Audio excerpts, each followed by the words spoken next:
Hello friends, welcome to the HFY Ode, where we bring you new science fiction stories, a new world, a new adventure. And yes, there is no robotic or AI voices here, only real human voices with real human touch.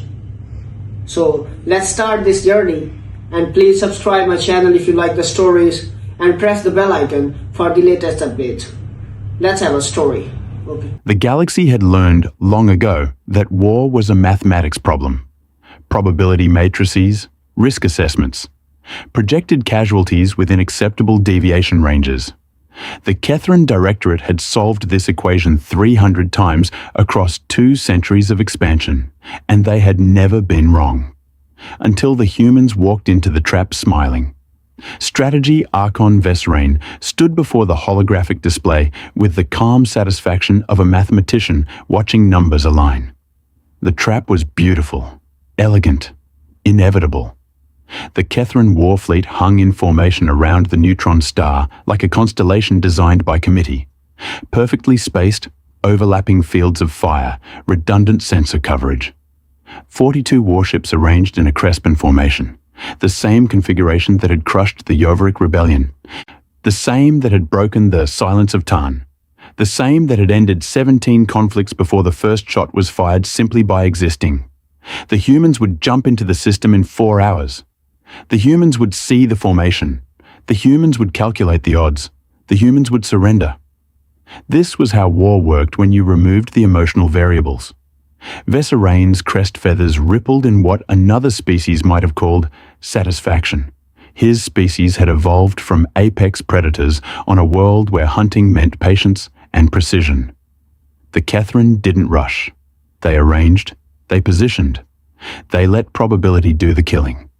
Second tactician, he addressed the junior officer monitoring the long-range sensors, confirm the human fleet composition one more time.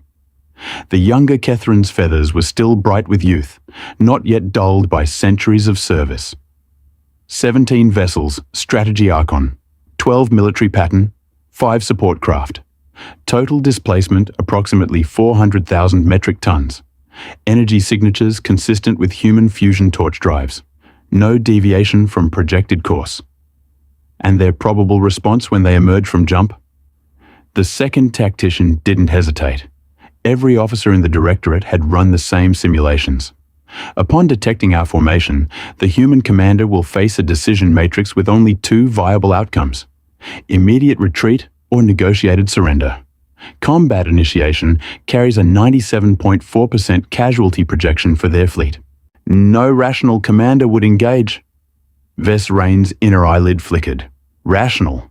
That was the keystone of Kethrin's strategic philosophy.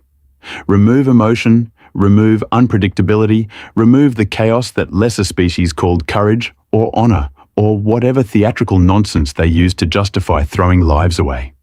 The humans were new to the galactic stage, 40 years since first contact. They'd been loud, enthusiastic, weird in the way that new species always were. Too emotional, too impulsive, too willing to laugh at things that weren't optimal. But they'd also been reasonable. They'd signed the trade agreements. They'd attended the diplomatic summits. They'd followed the established patterns of civilized species. They'd learned to follow the patterns of civilized warfare too. Third analyst, Veserain turned to the intelligence officer. Provide the personality assessment of the human fleet commander one final time. The third analyst pulled up a holographic file, the text scrolling in Kethrin's angular script. Admiral Helena Kask. Human female. 53 standard years. Military service record, 31 years. Combat engagements, 4. Psychological profile indicates high intelligence, strong tactical aptitude, moderate risk tolerance but within acceptable deviation for military command. No indicators of suicidal tendencies or irrational decision-making patterns. Personal background, 2 offspring, both adults. Bonded partner on the human colony of New Sweden. She sends weekly communications to her family. The third analyst's feathers flattened slightly. She has reasons to survive. In strategy Archon, she fits the profile of a commander who will make the rational choice.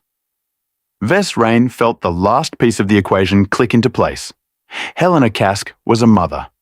Mothers, across every species the Kethrin had studied, possessed enhanced survival calculus. They didn't throw lives away. They didn't choose glory over going home. Perfect. The border dispute that had sparked this confrontation was almost irrelevant now. The Kethrin had claimed a mining system. The humans had contested the claim.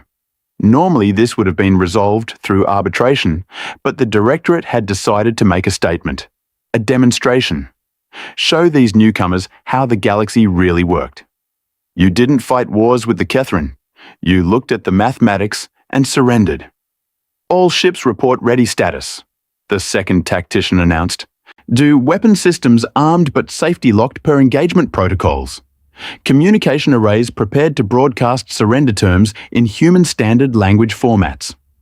Vess Rain pulled up the surrender document on his personal display. It had been written by the Directorate's finest diplomats, firm but not cruel, demanding but not unreasonable. The humans would cede the disputed system.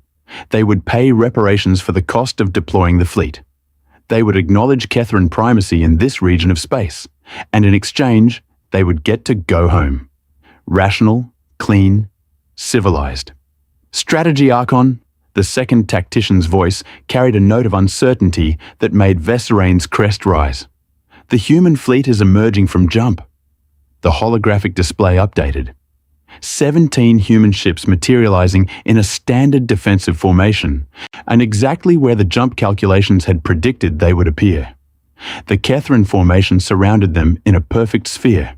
No escape vector, no tactical advantage, no hope. Vess Rain waited for the human response. They would need a few minutes to assess the situation, scan the Kethrin ships, run their own probability matrices, come to the same inevitable conclusion that the mathematics allowed. The communication request came faster than expected. They're hailing us, Strategy Archon. Put it through. The hologram shifted to show a human face. Admiral Helena Kask looked exactly like her profile suggested. Middle-aged by human standards, brown hair cut short in military fashion, eyes that carried the weight of experience. She wore a dark blue uniform with rank insignia that the Kethrin intelligence had learned to recognize. She was smiling. The expression made Vess Rain's feathers flatten. Smiling was a human social gesture, he knew. It could mean many things: pleasure, greeting, nervousness. But in this context, Strategy Archon Vess Rain of the Kethrin Directorate, Admiral Kask said in perfectly accented Kethrin standard. Thank you for the impressive welcome. Your formation is beautiful. Really, I mean that. The symmetry alone must have taken hours to coordinate. Vess Rain's crest twitched.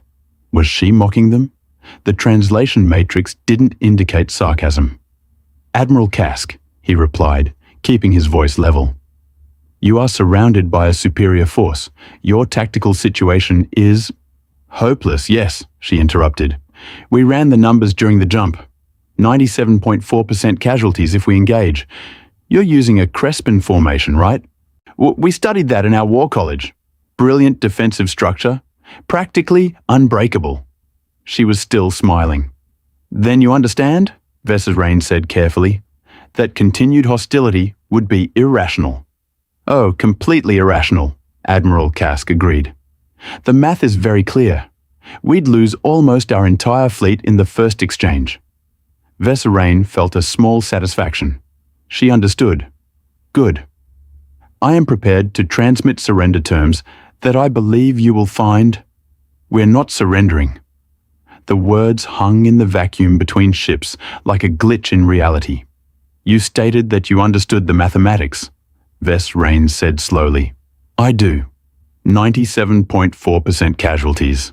Admiral Kask's smile hadn't faltered. So we'll lose about 16 of our 17 ships. The mathematics is solid. Vess Rain's feathers were completely flat against his skull now, the Kethrin equivalent of profound confusion. Admiral, there is no tactical scenario in which accepting such casualties is rational. You have a bonded partner, offspring. Your file indicates... I do, she said. 2 wonderful children. They're very proud of me. Then why would you... Strategy Archon, can I ask you something? Admiral Kask leaned forward slightly. Have you ever seen humans fight? The question was bizarre. The Kethrin have reviewed all available records of human conflicts. Your species engages in warfare with acceptable tactical competence, but lacks the strategic patience that... No, she interrupted again. I mean, then have you ever seen what we look like when we've decided we're already dead? Something cold moved through Vesserain's chest cavity. Because here's the thing about that 97.4% casualty projection, Admiral Kask continued, still smiling. You're absolutely right. We're going to lose. Almost all of us are going to die. The math is clear. She leaned back in her chair. But you're going to lose more. The hologram flickered as the human fleet began to move. Not retreating. Not breaking formation. They were advancing. This is irrational, Vesserain heard himself say. Completely, Admiral Kask agreed. We're going to die, but we're going to take as many of you with us as physically possible. And then we're going to make sure the one ship that survives, and Strategy Archon, I promise you, one ship will survive, gets home to tell humanity exactly what happened here. Your species will not avenge an irrational attack. Won't they? The smile had changed now. Sharper. See, you made a mistake in your strategic assessment. You assumed we think like you do, that we value the same things. The human ships were still advancing. Weapon systems powering up, no hesitation. We're new to your galactic community, Admiral Kask said. Still figuring out the rules, the customs, the way civilized species do things. But there's one thing we need to make clear right now, at the very beginning of our relationship with the rest of the galaxy. The human fleet was inside optimal firing range now. If you threaten us, Admiral Kask said, and the smile was gone now, replaced by something Vesserain had never seen in any species war commander. If you try to bully us, if you think you can use mathematics and probability to make us bow, we will show you what humans look like when we stop calculating the odds and start calculating how many of you we can take with us. Vesserain's hands moved on autopilot, pulling up communication to the Directorate. This wasn't in the simulations. This wasn't in any scenario. You're surrounded, he said, hearing the uncertainty in his own voice now. Even if you damage our fleet, you cannot survive. I know, Admiral Kask said. I sent a message to my kids this morning. Told them I loved them. Told them to be proud of what I was about to do. The human weapons reached full charge. Last chance, Strategy Archon. You can withdraw. We'll let you leave. No loss of face, no casualties. Just pack up your beautiful formation and go home. And if we refuse? Admiral Kask's smile came back, but it was different now. Gentle, almost sad. Then you're about to learn something that every human child knows by the time they're 5 years old, she said. Sometimes the monster under the bed is real. And sometimes, when you poke it hard enough, it doesn't matter what the odds are. Vesserain looked at the tactical display, looked at his perfectly arranged fleet, looked at the probability matrices that had never been wrong in 300 engagements, looked at 17 human ships full of people who had already accepted they were dead, and were now only deciding how many Kethrin to take to hell with them. The mathematics was clear. The mathematics was also, or for the first time in Kethrin history, completely fucking irrelevant. All ships, he heard himself say. Power down weapons. Prepare to withdraw. On the hologram, Admiral Helena Kask nodded once. Professional. Respectful. Still smiling. Thank you for your wisdom, Strategy Archon. I hope we don't have to have this conversation again. The human fleet held position as the Kethrin formation began its withdrawal, maintaining their aggressive stance until the last Directorate ship had jumped out of the system. In his ready room 3 hours later, Vesserain began composing his report to the Directorate. The mathematics of the encounter was straightforward. The implications were not. The humans had changed the equation.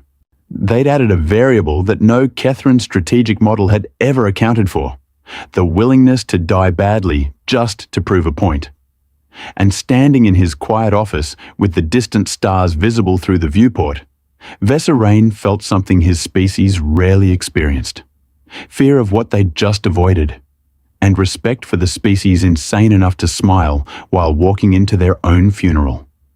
The lecture hall at the Kethran Strategic Academy was designed for intimidation. 700 seats arranged in ascending circles, each one occupied by a future military commander, each one trained from hatchlinghood to see warfare as mathematics made manifest. The architecture itself was a lesson in Kethran philosophy: clean lines, perfect angles, nothing wasted, nothing decorative. The Admiral Helena Kask stood at the center podium and thought it looked like a surgical theater. She was used to being stared at, came with the rank. But this was different. These weren't subordinates assessing their commander. These were predators studying prey, trying to figure out how something so soft, so small, so mathematically inferior had somehow made the Directorate blink. Veserain had warned her. They will try to unsettle you. It is how Kethran learn, by testing boundaries, by probing for weakness. Do not take it personally. Easy for him to say. He wasn't standing in a room full of bird raptors whose species had been apex predators for 60 million years. Helena smiled. The same smile she'd given Veserain when her fleet was surrounded and outgunned. The room went very quiet. "Good morning," she said in Kethran Standard, with her accent still imperfect but improving. "I'm Admiral Helena Kask, United Earth Space Command. I'm here because Strategy Archon Veserain thought it might be educational for you to hear from someone who almost got killed doing something spectacularly stupid." A ripple of feather movements. Confusion, amusement. Hard to read alien body language. "Your curriculum probably covered our confrontation," Helena continued. "Standard tactical scenario. My fleet jumped into a system, found ourselves surrounded by superior forces in optimal formation. Probability matrices gave us a 97.4% casualty projection if we engaged." She pulled up the holographic display, showing the tactical situation. The Kethran formation bloomed in blue. Her fleet appeared in red. It looked like a handful of blood drops surrounded by an ocean.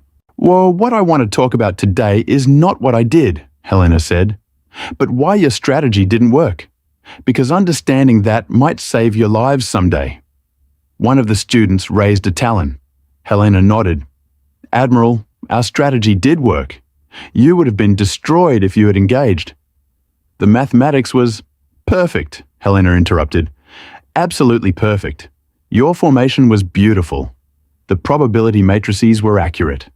If we had fought, we would have lost almost our entire fleet." "Then why?" "Because your strategy had a fatal flaw," Helena said. "You assumed we would choose rationally." The room shifted, feathers flattening, heads tilting. The Kethran equivalent of frowns. Helena highlighted a section of the tactical display. "Let me ask you something. What is the purpose of military force?" Silence. Then, tentatively, one student answered, "To achieve strategic objectives with minimal casualties." "Good textbook answer," Helena said. "Now let me tell you the human answer. The purpose of military force is to make your enemies wish they'd never fucked with you in the first place." The translation matrix stumbled over the profanity. Several students looked to their instructors, who were carefully neutral. "On Earth," Helena continued, "we have a saying: don't start fights, finish them. Your formation was designed to start and finish a fight simultaneously, present overwhelming force, make resistance impossible, achieve surrender without combat. Elegant, efficient, rational." She zoomed in on her own fleet. "But it only works if we agree that resistance is impossible." And we didn't." Another student. "But the mathematics said we would die," Helena agreed. "It didn't say you would live." That got their attention. "Let me walk you through what I was thinking when I saw your formation," Helena said. "First thought, well, shit. Second thought, my kids are going to grow up hearing about how mom got surrounded and forced to surrender. Third thought, No, they aren't. She pulled up a different display. Human military history. Battles. Defeats. Last stands. This is the Battle of Thermopylae, she said, highlighting one. 300 Spartans held a pass against hundreds of thousands of Persian soldiers. They died to the last man. Militarily meaningless. The Persians invaded anyway. Next slide. This is the Alamo. Fewer than 200 defenders against several thousand attackers. They all died. Texas was still conquered. Next. This is Sarigari. 21 Sikhs against 10,000 Afghans. All dead. The lecture hall was completely silent now. Notice a pattern? Helena asked. Humans commemorate our defeats. We build monuments to them. We teach them to our children. We celebrate the people who chose death over surrender, even when surrender was the logical choice. She turned to face the students directly. Because we aren't trying to win those battles. We're sending a message to future enemies. If you fight us, we will make you pay in blood for every inch. We will make victory so costly that you'll wish you'd never started.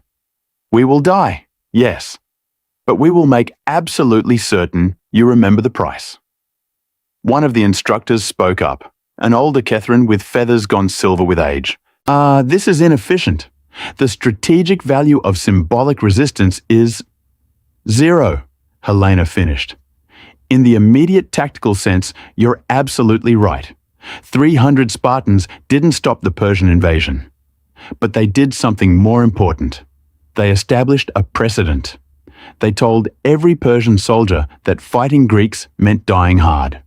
They made future invasions more expensive, more difficult, more costly. She pulled up more recent human history. We do this consistently. When you study human warfare, you'll notice we almost never surrender entire armies. We fight to the last unit, last ammunition, last breath. It's inefficient. It's wasteful. It gets people killed unnecessarily. Helena smiled again. But it makes enemies really, really reluctant to fight us. Because they know that military victory against humans doesn't mean the war is over. It means the war just got personal. A student in the back. Your species prioritizes revenge over survival? We prioritize not being pushed around, Helena corrected. Survival is important. But survival as what? As someone's subjects? As conquered peoples? As a species that bows when threatened? She shook her head. Humans decided a long time ago that some things are worse than death. And being told what to do by bullies is one of them. The room was processing this. Helena could see it in the way their feathers moved, in the tilt of their heads. They were predators. They understood threat displays. But they'd never encountered a threat display that consisted of, I will definitely lose, but I will make you regret winning. Let me show you what I calculated when I saw your formation, Helena said, pulling up her own probability matrices. Yes, 97.4% casualties for my fleet, but I ran a second calculation. Casualties for your fleet if we went full berserker. The numbers appeared. The Catherine students leaned forward. Conservative estimate, 8 capital ships destroyed. Optimistic estimate, 12. And that's assuming we didn't kamikaze our damaged ships into yours, which we absolutely would have done. She highlighted the numbers. Losing 8 to 12 ships out of 42 would not have destroyed your fleet. But it would have done something worse. It would have established that humans are willing to trade 1 for 1, or better, even in hopeless situations. Every future engagement with humanity would require you to calculate not just our probable defeat, but your probable losses. Helena turned to face the instructor who'd spoken earlier. You called it inefficient. You're right. But efficiency isn't everything. Sometimes you need to establish credibility. We established that humans cannot be bullied without cost. Your strategy Archon understood this. He calculated that winning the battle would lose you the war. What war? A student demanded. You had 17 ships. We have thousands. Exactly, Helena said. You have thousands. You couldn't afford to lose 8 of them against 17 of ours. Because if you can lose 8 ships against 17, what happens when you face 100? 1,000. Your probability matrices break down when you're fighting someone who doesn't care about probability. She let that sit for a moment. Strategy Archon Veserain made the rational choice. He recognized that we'd made ourselves too expensive to kill. Not too strong, too expensive. There's a difference. Helena pulled up a new display. Earth, the blue marble hanging in space. We're a young species, she said. We don't have your technology. We don't have your experience. We don't have your resources. But we have something you didn't account for in your strategic models. What? The silver-feathered instructor asked. We're all fucking crazy, Helena said cheerfully. Every single one of us grew up on a death world where everything was trying to kill us. We climbed to the top of the food chain by being too stubborn to quit, too angry to die, and too stupid to recognize when we were beaten. She grinned. You want to know what makes humans dangerous? It's not our weapons. It's not our tactics. It's that we genuinely, honestly, deeply believe that dying on our feet is better than living on our knees. And we will prove that belief at every opportunity. The lecture hall was silent. Processing. Questions? Helena asked. The student in the back raised a talon again. Admiral, you keep saying, we would have died. But you also offered Strategy Archon Veserain the option to withdraw. If you were truly committed to mutual destruction, why give him an escape? Good question. Smart kid. Because we're not suicidal, Helena said. We're strategic. The goal wasn't to die. The goal was to establish that we were willing to die. There's a difference. Veserain could have called our bluff. He could have decided we were lying, that we'd surrender at the last second. She pulled up the recording of that moment, her face on the hologram, smiling. But he didn't, because he's smart enough to recognize that some species mean what they say. We gave him the option to withdraw because we wanted him to know we were rational enough to prefer avoiding the fight, but irrational enough to go through with it if necessary. Madness, someone muttered. Strategically deployed madness, Helena corrected. We showed just enough crazy to be credible, but maintained enough control to be professional.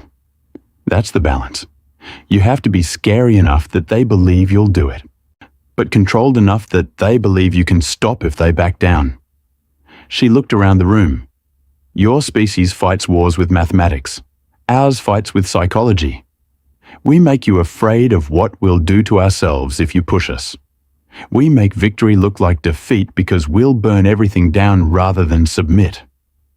Helena gestured to the tactical display still hanging in the air. Strategy Archon Veserain didn't lose that confrontation. He won it. He recognized that the only way to win against an opponent who doesn't value victory is not to fight them in the first place. He chose wisdom over pride. That's why I'm here giving this lecture instead of floating dead in that system. She paused. And that's why you should respect the hell out of your Strategy Archon. He saved both our species from a really ugly, really stupid war that nobody needed. He did it by recognizing that the best victory is the one you don't have to fight for. The silver-feathered instructor stood. Admiral Kask, your presentation has been illuminating. I have one final question. Go ahead. Would you really have done it? Would you have ordered your fleet to suicide against our formation? Helena looked at the instructor, held the gaze, let the silence stretch. I sent messages to my children that morning, she said quietly. Told them I loved them. Told them to be proud of whatever they heard. I updated my will. I recorded a video for my husband explaining why I made the choice I made. She smiled that smile again. I grew up hearing stories about people who chose death over surrender.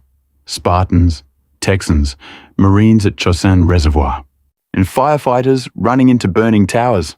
I wanted my kids to tell similar stories about me, about how their mum looked at impossible odds and said, "Not today, you don't." The instructor's feathers were completely flat. So yes, Helena said, I absolutely would have done it. And the terrifying thing, the thing you need to understand about humans, is that I'm not special. Any human commander in that situation would have made the same call. We all grew up with the same stories. We all learned the same lesson, which is that the only way to lose is to quit. And humans don't quit. The lecture ended 10 minutes later. Students filed out, talking in low voices, feathers moving in patterns Helena couldn't read.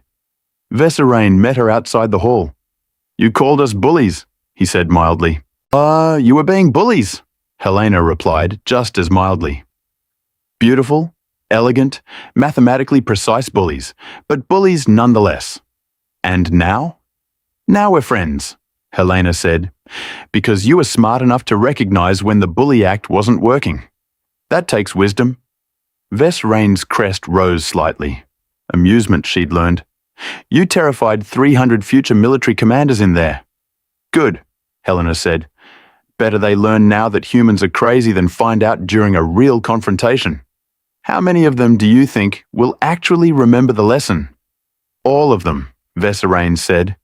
"Fear is an excellent teacher." They walked together toward the Academy's diplomatic quarters, where Helena would spend the night before heading home. "Can I ask you something?" Veserain said. Sure." "Would your species really have avenged your death if I had destroyed your fleet?" Helena stopped walking, turned to look at him. "My species would have built monuments to us," she said quietly. "They would have told stories about the fleet that died rather than surrender. They would have taught those stories to every child for generations." "But would they have attacked?" "Eventually," Helena said. "Maybe not immediately. Maybe not while they were weak. But they would have remembered, and they would have waited. And someday, when they were strong enough, they would have made you pay for it. Humans are very, very good at holding grudges." Veserain's feathers flattened. Understanding. "We are fortunate," he said, "that I chose wisdom that day." "We both are," Helena agreed, "because I really didn't want to die. I just needed you to believe I was willing to." "You are a dangerous species, Admiral Kask." Helena smiled. The real smile this time, not the weapon. "We're a species that survived everything our planet threw at us and decided to go looking for new challenges in space. What did you expect?" Veserain made a sound that the translator interpreted as laughter. "Fair point," he said. "Fair point indeed." The Galactic Congress met once every standard cycle in a station so old that nobody remembered which species had built it. 37 civilizations sent representatives. The chamber was designed for no species in particular, which meant it was uncomfortable for all of them. Veserain had attended 14 congresses. He had never spoken at one. Today, that changed. "The Kethrin Directorate," he began, in his voice carrying across the translation systems to reach creatures that breathed chlorine, silicon-based entities that thought in mathematical harmonics, and a species that existed partially in dimensions he couldn't perceive. Wishes to propose a revision to the conventions of civilized warfare. Murmurs, ripples. Whatever the dimensional beings did when they were curious. The Congress facilitator, a Tarn collective machine entity that had been performing this function for 6 centuries, spoke. The conventions have stood unchanged for 400 standard cycles. What cause does the Directorate present for revision? Contact with humanity, Veserain said simply. More murmurs. The humans had been a source of gossip in the Congress for 40 years. Loud, enthusiastic, weird. They sent diplomats who smiled too much and asked uncomfortable questions and didn't seem to understand that some species simply didn't like being touched. But they'd also been peaceful, traded fairly, honored their agreements. They were strange, yes. Dangerous? That had been an open question, until 3 months ago.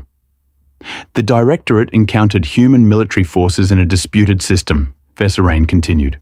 We deployed overwhelming force using standard strategic protocols. The humans did not surrender. Then you destroyed them, the Tarn facilitator said. It was not a question. That was how these situations resolved. No, Veserain said. We withdrew. The chamber went silent. Actual silence this time. Even the dimensional beings stopped whatever dimensional thing they'd been doing. The Catherine Directorate, said the ambassador from the Yoveric remnant, her voice dripping with something the translator interpreted as contempt. Withdrew from a battle they could not lose? We withdrew from a battle we could not win cheaply, Vesrain corrected. He pulled up the tactical display. Let them see it. The perfect Crespin formation. The 17 human ships surrounded, outgunned, mathematically doomed. Probability projection gave the humans a 97.4% casualty rate if they engaged, Vesrain said. They chose to engage anyway. Madness, someone said. Strategy, Vesrain countered. The human commander calculated our probable losses if they fought with full commitment. 8 to 12 capital ships. Possibly more if they employed suicide tactics. He highlighted the numbers. The Directorate recognized that destroying 17 human ships at the cost of 8 to 12 of our own established an unacceptable precedent. It suggested that humans could not be conquered efficiently. We withdrew rather than accept casualties we did not need to take. The Yoveric ambassador's bioluminescent patches were flickering in patterns Vesrain had learned meant anger. You allowed 17 ships to dictate terms to 42? We allowed mathematics to dictate terms to pride, Vesrain said quietly. There is a difference. The Tarn facilitator processed this. Strategy Archon, are you suggesting that the humans won through willingness to lose? I am suggesting that the humans won by changing the victory conditions. We defined victory as forcing surrender while minimizing casualties. They defined victory as establishing that attacking them would always be costly. We both achieved our victory conditions. They just did it without firing a shot. A new voice entered the conversation. The Cheval Communion, a hive-mind species that rarely spoke but commanded immense respect when they did. This is interesting. The humans weaponized their own deaths? In a sense, Vesrain agreed. They demonstrated willingness to accept catastrophic losses in order to inflict smaller but strategically significant losses on us. This makes them unpredictable to standard military models. Then the models must be corrected, the Tarn facilitator said. We have tried, Vesrain said. The problem is that human behavior does not follow predictable patterns. Their willingness to accept casualties varies based on factors our strategists are still attempting to quantify. Cultural values, historical precedent, individual commander psychology, something they call principle. He pulled up the research his team had compiled over the past 3 months. Human military history, cultural analysis, psychological profiles. The humans have a concept they call the Pyrrhic victory. Vesrain continued. Named after an ancient king who won battles but lost so many soldiers that he was eventually defeated. The humans study these. They teach them as cautionary tales. They have culturally encoded the idea that some victories are actually defeats. The Cheval Communion made us sound like wind through crystals. They understand inefficiency. They weaponize it, Vesrain said. They make themselves inefficient to defeat. They force their enemies to spend disproportionate resources to achieve victory. They have effectively reversed the normal calculation of warfare. He highlighted a section of human cultural data. Most species avoid wars they cannot win. Humans avoid surrenders they cannot stomach. This makes them functionally immune to the standard strategic model of demonstrate overwhelming force, accept surrender, minimize casualties. Then how? The Yovaric ambassador demanded. Does one defeat them? Total war, Vesrain said bluntly. Complete commitment to their extinction. Accept that they will fight to the last ship, last station, last human. Prepare for casualties at every step. Build war industry sufficient to replace losses continuously. I commit to decades or centuries of conflict. Silence. Or, Vesrain continued, negotiate with them as equals. Trade with them. Establish mutual interests. Avoid creating situations where they must choose between submission and death, because they will choose death every single time. The chamber processed this. Vess Rain could see it in the body language of those species he'd learned to read. Discomfort, uncertainty. The realization that the newcomers had somehow disrupted the established order without actually fighting anyone.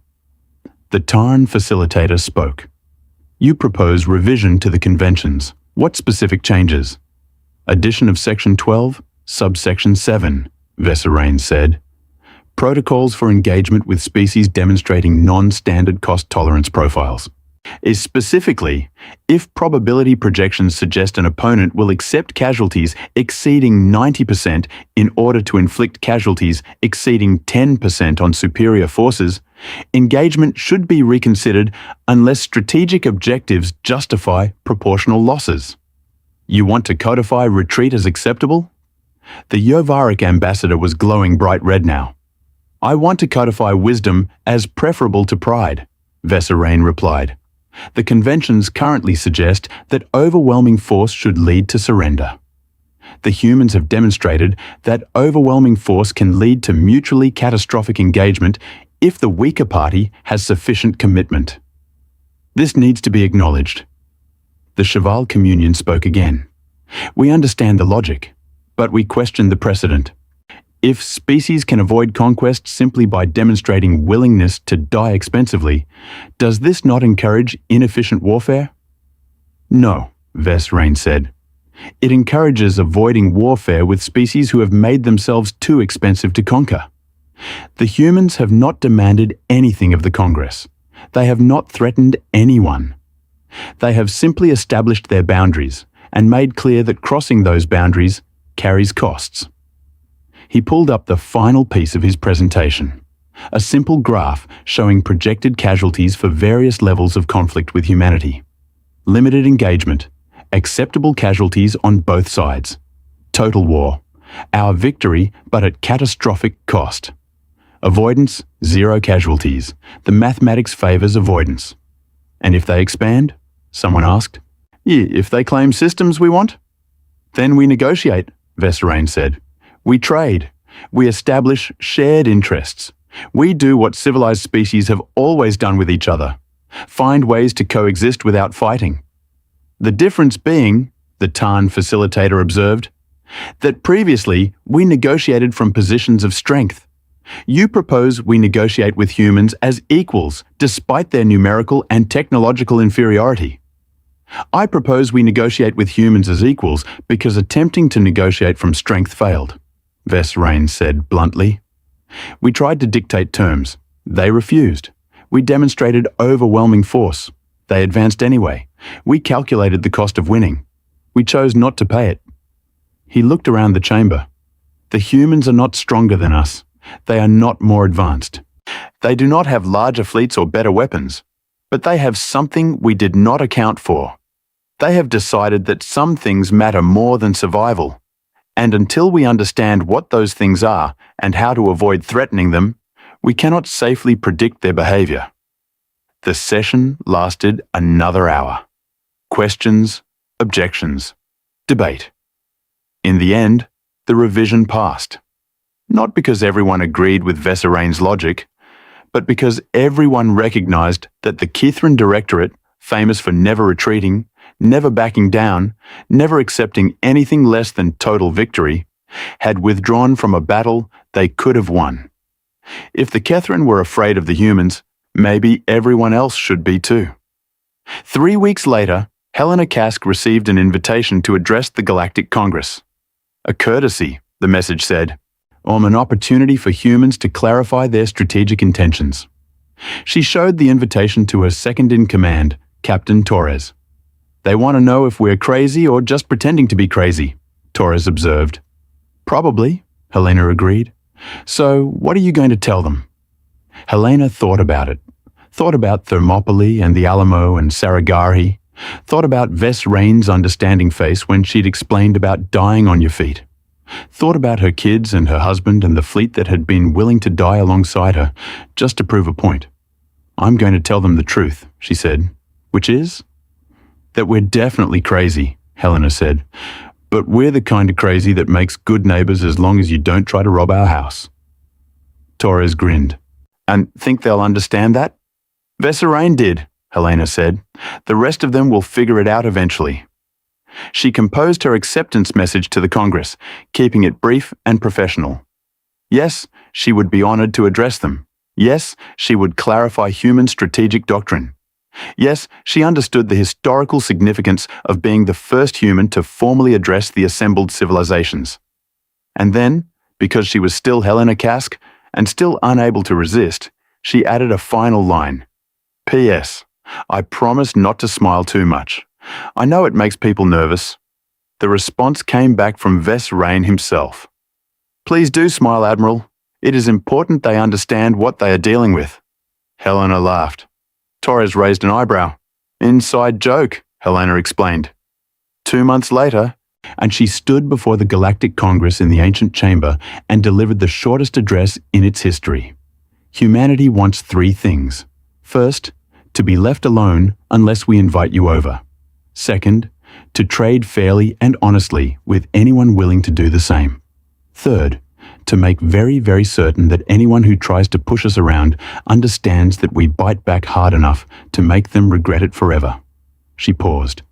We're happy to be friends with anyone who respects those boundaries. We're even happy to be friends with people who tested those boundaries and then wisely chose to respect them instead. She looked directly at the Kethran delegation. Veserain's feathers rose in what she'd learned was amusement. Any questions? There were no questions. Helena Kask returned to her ship. Sai wrote a message to her children explaining that she'd just told the entire galaxy that humans were crazy and went to sleep satisfied that she'd done her job. In the Kethran Strategic Academy, her lecture was added to the required curriculum. In the Galactic Congress, the revised conventions of civilized warfare went into effect. And across 37 civilizations, military strategists began adding a new variable to their probability matrices: human cost tolerance, unpredictable, approach with caution. Or, as one Yavaric analyst put it more bluntly in their after-action report, they're all insane. Don't give them an excuse to prove it. Humanity had arrived on the galactic stage, not as the strongest, not as the most advanced, but as the species that smiled when you threatened them. And sometimes, in a galaxy run on mathematics and probability, that was the most dangerous thing of all. Veserain kept Admiral Kask's note pinned above his desk. Thank you for choosing wisdom over pride. My children will grow up in a galaxy where we can talk instead of fight. Every time he ran strategic projections, every time he calculated probability matrices, every time he reviewed engagement protocols, he looked at that note. And he remembered the lesson that 17 outgunned ships had taught the Kethran Directorate. Some victories aren't worth the cost, some species can't be bullied, and some smiles are warnings you ignore at your peril. The galaxy was learning, humanity was teaching, and the lesson was simple. We're all a little bit crazy. Don't make us prove it.